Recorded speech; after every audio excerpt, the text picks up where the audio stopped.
Hello दोस्तों, आप देख रहे हैं टी कोड इंडियन। तो यहाँ पे एक छोटी सी लेकिन बहुत ही इंपॉर्टेंट जानकारी आपके साथ शेयर करनी है। सीबीडीटी यानी कि central board of direct taxes के द्वारा हमारे देश के अंदर जो फेसलेस पेनल्टी स्कीम है, पिछले साल ही भारत सरकार के द्वारा इसको लाया गया था। तो इसके अंदर एक बहुत ही महत्वपूर्ण अमेंडमेंट किया गया है और इस अमेंडमेंट के जरिए अब होगा क्या कि अगर कोई टैक्स पेयर पर्सनल हियरिंग के लिए अप्लाई करता है, रिक्वेस्ट करता है, तो उस रिक्वेस्ट को अनिवार्य रूप से स्वीकार कर लिया जाएगा टैक्स डिपार्टमेंट के द्वारा। तो आइए इसी के बारे में बात करते हैं, लेकिन सबसे पहले थोड़ा सा हम समझ लेते हैं कि फेसलेस पेनल्टी स्कीम है क्या। जैसा कि आपको इसके नाम से पता चल रहा है, फेसलेस पेनल्टी स्कीम बेसिकली देखिए होता क्या है कि हमारे देश के अंदर जो इनकम टैक्स डिपार्टमेंट है वो किसी भी टैक्स पेयर के ऊपर पेनल्टी इम्पोज कर सकती है। पेनल्टी यानी कि फाइन इम्पोज कर सकती है अगर इनकम टैक्स डिपार्टमेंट को लगता है कि जो हमारा एक्ट है, इनकम टैक्स एक्ट 1961, उसके अंदर जो प्रोविज़न है उस प्रोविज़न को वो पर्टिकुलर टैक्स पेयर नहीं मान रहा है, उसका उल्लंघन कर रहा है, टैक्स की चोरी कर रहा है, तो इन सब केस में पेनल्टी इम्पोज किया जा सकता है।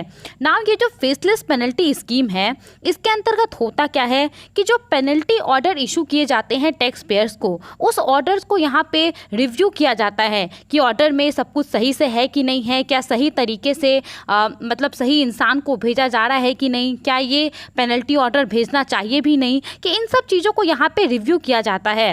और पेनल्टी रिलेटेड जो भी प्रोसीडिंग्स होते हैं इन सबको यहाँ पे देखा जाता है। लेकिन ये सारा काम होता कैसे है? डिजिटली होता है, फेसलेस, यानी कि यहाँ पे जो फिजिकल इंटरफेस होता है इनकम टैक्स डिपार्टमेंट और टैक्स पेयर के बीच में, वो बिल्कुल भी नहीं है। सब कुछ इस स्कीम के अंतर्गत डिजिटली होगा और इसीलिए इस स्कीम को यहाँ पे लाया गया है। इसके अंतर्गत बेसिकली 4 यूनिट हैं: national faceless penalty centre NFPC, regional faceless penalty centre RFPC, penalty unit PU और पेनल्टी रिव्यू यूनिट पीआरयू। तो यहाँ पे जो ये पेनल्टी यूनिट है उसमें क्या होता है कि पेनल्टी ऑर्डर को ड्राफ्ट किया जाता है। अब किसी टैक्स पेयर को पेनल्टी ऑर्डर भेजा जाएगा तो उसको ड्राफ्ट किया जाता है कि किस वजह से भेजा जा रहा है, ये सब सारी बातें लिखी जाती हैं।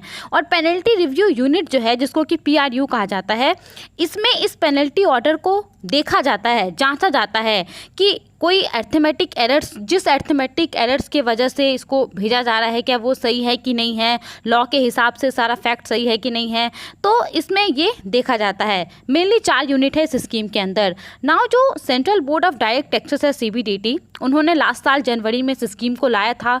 अब यहाँ पे जो फाइनेंस एक्ट 2022 है, इसके अंदर इस स्कीम में कुछ अमेंडमेंट को इंट्रोड्यूस किया गया था और इसी अमेंडमेंट को अभी लागू कर दिया गया है। फेसलेस पेनल्टी अमेंडमेंट स्कीम 2022 अब ये हो जाता है।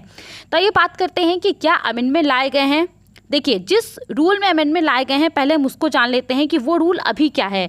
तो अभी के अनुसार जितने सारे भी टैक्स पेयर हैं जिनको कि पेनल्टी ऑर्डर इशू किया जाता है, तो यहाँ पे उनके लिए ये अनिवार्य नहीं है, इवन उनको बुलाया ही नहीं जाता है टैक्स अथॉरिटी के सामने। जो एनएफपीसी है, नेशनल फेसलेस पेनल्टी सेंटर, या फिर रीजनल फेसलेस पेनल्टी सेंटर, या फिर पेनल्टी यूनिट, या फिर पेनल्टी रिव्यू यूनिट, तो इन सब के सामने इन लोगों को बुलाया नहीं जाता है। बस जो पेनल्टी ऑर्डर रहता है वो इनको भेज दिया जाता है। हालांकि अगर टैक्स पेयर को लगता है कि इनको जो पेनल्टी ऑर्डर रिसीव हुआ है वो यहाँ पे गलत है, उनको कुछ और कहना रहता है, तो इस केस में जो टैक्स पेयर है वो यहाँ पे पर्सनल हियरिंग के लिए अप्लाई कर सकते हैं, रिक्वेस्ट कर सकते हैं पेनल्टी यूनिट के सामने।